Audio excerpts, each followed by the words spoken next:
Hey, what's up everybody? I'm really excited today because my video is on a new product that I just got in the mail right now. It was just released. This is the Apple Magic Keyboard that has the trackpad and the scissor lift keys like that are in the new MacBook Pro 16-inch. I think it's in the MacBook Pro 16-inch. I just got the new iPad Pro, but I also have one of the first generation iPad Pros. And I only ordered this because I thought it was only compatible with the second gen.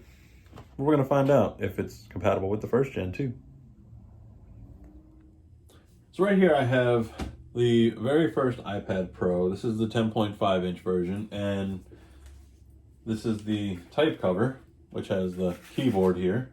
The keys are kind of like rubbery and they don't really move too much. It kind of feels like you're just pushing on rubber. Then I have the iPad Pro 11-inch second gen. And then here's my iPad Pro first gen 11-inch. As you can see, it has the regular camera and just a standard flip magnetic cover to it. My existing one is perfect. It does everything that I need. It has USB-C, so I can hook up my hyperdrive USB adapter. That gives me all of my classic ports. If I wanted to do pass-through charging, it did everything. But when I looked on the Apple site, it said the new Magic Keyboard was only compatible with the new iPad Pro, so it originally convinced me into buying a new one. I started looking at reviews online, and of course, all of the early reviews, they were using iPad Pro, the latest 2020 version, and the new Apple Magic Keyboard. So no matter how hard that I searched and looked, no one would tell me if it was compatible with the first generation or not. Well, by the time I got my shipping notification, I started seeing online that people were asking the same questions. Well, it turns out that on the Apple site, now it says compatibility is with generation 1 and 2 of the 11-inch. If you were in a rush to go and buy the new iPad Pro and the only reason that you wanted it was for the Apple Magic Keyboard, you don't have to. So I'm very glad that I upgraded at least this one for my fiance, because now she has a new iPad Pro. Now I'm going to find out if I actually need to upgrade to an iPad Pro second gen or if I can keep my first gen. So here it is, iPad Magic Keyboard. So what exactly does this Magic Keyboard do? Well, if you notice this weird fold right here, it props up your iPad so it's more like a computer. And that's kind of what they advertise it as. This is the closest thing you get to a computer without buying one. Closed, it's just a cover to protect your iPad. Then you get the display angle, and then you also get the sharper display angle, depending on how you want to use it. If this is the first review that you've watched, then you're going to learn from me that one of the biggest flaws with this keyboard is that that's as far back as it flips. You can't use it like one of these flip folios. Doesn't do it. So then why buy this, right? You can set this up on your desk. Now you have a nice display for your iPad. You can work from it with a nice keyboard as opposed to the little rubbery keys. And it's a nice solid construction. I don't know if you could hear that click, but it's really secure and it's really solid. See how it just locks into place? It's really nice. But also, you get the adjustment up here too. At the very bottom, these three dots line up with the three dots that are on the back of your iPad. So I'm going to take mine out of the case just so I can show you. So on the back, you've got the three dots. Simple as that. That's pretty much it. It does fit. Let's see if it works. My camera fits in there fine, but this is definitely made for the Pro, second generation of the 11-inch. And then when you open it, it opens pretty much like a laptop. It's got a nice hinge to it that kind of locks into place. And then you get that adjustment and it turns on. Let's open up Notes. So I've got the Notes application open up. Let's find the right angle for me. Maybe we'll just work like this.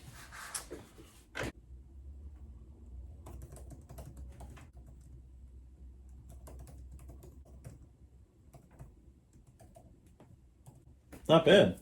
It actually feels like a keyboard. It's comfortable, and now I have a mouse. Having this trackpad actually makes it a lot easier. I can't just drag that out, so I do have to cut, and then we'll paste down here. There it is. There's my emojis. How about email? No, thank you. Having a touchpad really does make this much easier and more useful. Oh, and I can swipe. Absolutely. And I can even go home if I use the mouse pointer.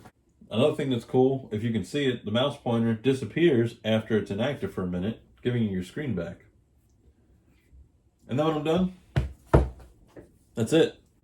Now what about the 11-inch second gen? Let's go ahead and remove my iPad, which is really easy. And then essentially, magnetic in place, keyboard tucks away.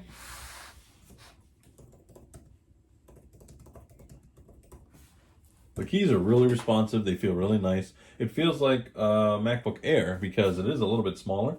One more thought about the Apple Magic Keyboard for the iPad Pro 11-inch, probably the 12.9-inch as well. For the amount of money you spend to get yourself a keyboard and a trackpad and basically a iPad screen riser, they could have thrown in a USB-C cable. I mean, the USB-C cable is 2 meters is $20. So if you're going to spend $300 on a keyboard with a touchpad, which basically is just a stand, I don't see why they couldn't have included a USB-C cable. So that's just one last thought that I wanted to throw in there. So I guess the question begs to be asked, should you buy this? Well, the question back should be, what do you need it for? Do you have currently a keyboard case?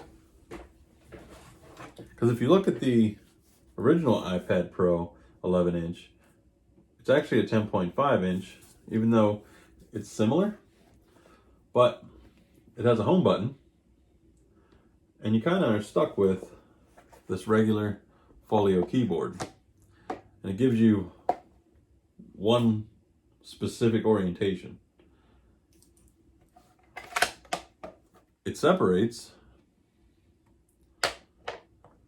and it connects to the 3 dots on the edge, so it's not compatible with the new keyboard. If you've used these keyboards in the past and you hated them, you'll love this because it feels like an actual laptop. If you're not looking for a keyboard case, this is not for you. This is definitely for somebody who needs a keyboard case. If you don't like typing on a touchscreen, this is definitely for you.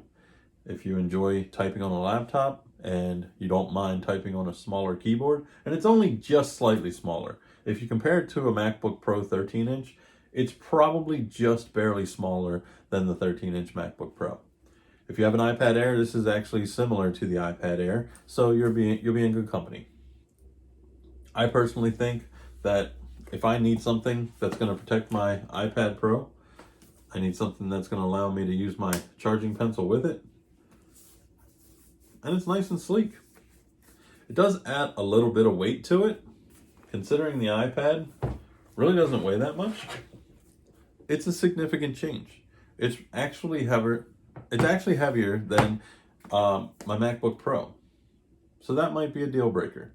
But if it's not, and you just need something that's really nice and robust, something that you can open up easily and take it with you, set it up on a desk, use it as your primary work machine, this is it. So it fits the iPad Pro 11-inch second gen, but most importantly to me,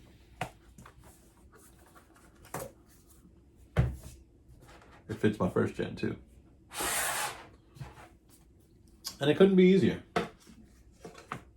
It's magnetic. It pops on, it's ready to go. One bonus that I really like, USB charging right there.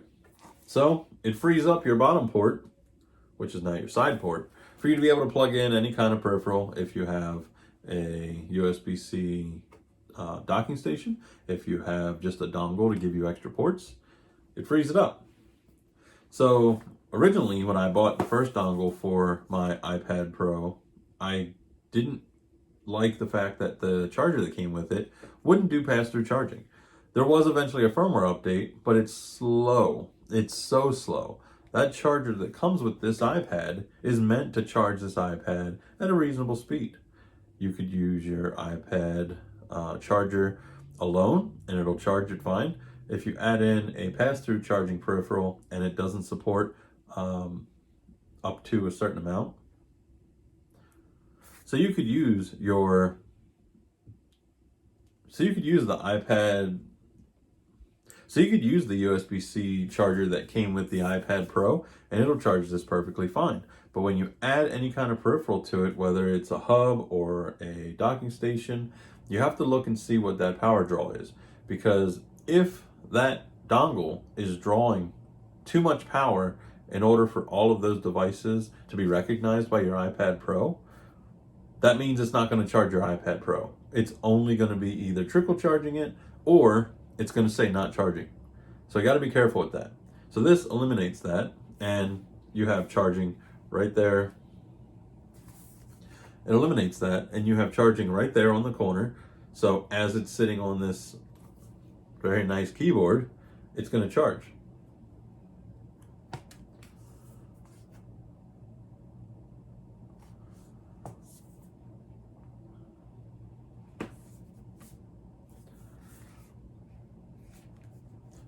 One thing that I really like about this is that it has on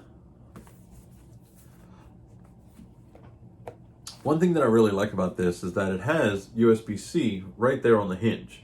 What is that USB-C on the hinge for?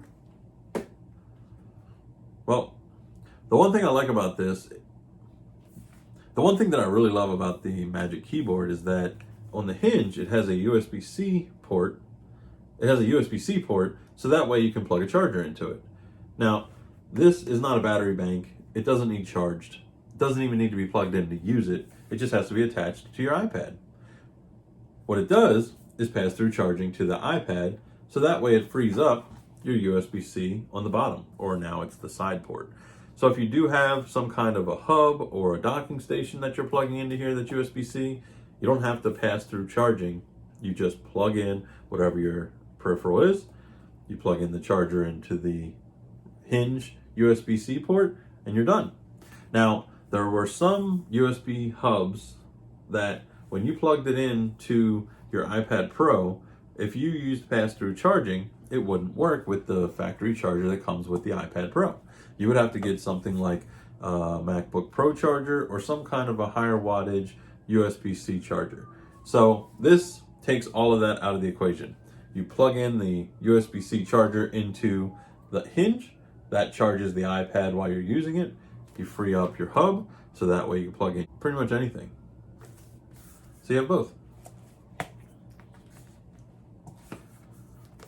So by plugging the charger into the hinge USB-C port, that frees up that USB-C port at the bottom, so you can use a docking station still. You can use any kind of a dongle that gives you additional ports, or just leave it so you don't have any hanging cables and you only use the USB-C on the hinge, which will sit flat with your desk. So for me, this is awesome. I can set it up on my desk. I can type on it. I can navigate much nicer with the trackpad. And it is a really nice size trackpad. It's not just a tiny one that comes on some of these smaller like USB cases or Bluetooth cases. It's actually a nice size trackpad. So overall, this fits my needs because if I want to just sit it on my desk and I can work from it, it's great. Leave it plugged in, let it charge. If I'm ready to take it on to go, close the lid, and I'm good to go. If you have any questions, feel free to leave them down below. I'll be sure to answer them as best I can. The main question that I had is answered.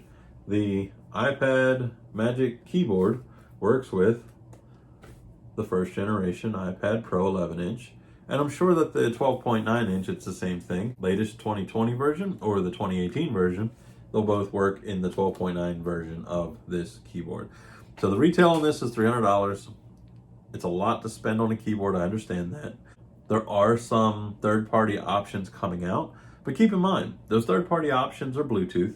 You will always have to keep that keyboard charged. You will always have to make sure that Bluetooth connects whenever you're using it. And then Bluetooth actually drains your iPad, or your iPhone, whatever device. All right, y'all. Thanks for checking out my video. I'm Carlos. This is my channel, Just Ask Carlos. Feel free to like this video. It's down there somewhere. And subscribe. So that way you can get notifications next time that I post a video, next time I go live. And of course, so you get updates as soon as they're available. So thank you so much for watching. I will definitely see y'all on the next one.